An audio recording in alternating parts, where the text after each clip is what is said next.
ადამიანის ცხოვრებაზე უდიდეს გავლენას ახდენს პირადი წელი. პირადი წელი აქვს სამყაროსაც, ისევე როგორც ჩვენ. წელს სამყაროს პირადი მეცხრე წელია, მარსის წელი, 9 წლიანი ციკლის დასასრული. ეს გამოითვლება წლის ციფრების ჯამით. 2-ს დავუმატოთ 0, დავუმატოთ 2 და დავუმატოთ 5, ანუ 9.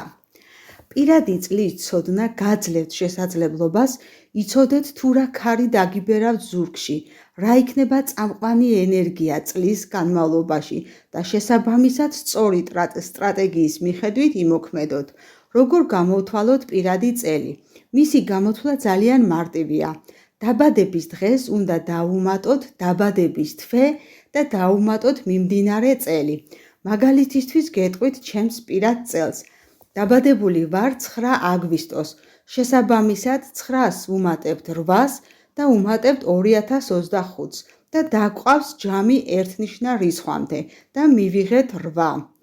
მე ვიცი, რომ 2025 წელს არის ჩვენთვის პირადი მერვე წელის. შესაბამისად დათვალეთ თქვენც, მომდევნო ვიდეოებში გაგიზიარებთ ზოგად მოკლე მიმოხილვას თქვენი პირადი წლის მიხედვით. საერთოდ სამყაროში სულ გვაქვს 9 წლიანი, 9 თვიანი და 9 დღიანი ციკლები.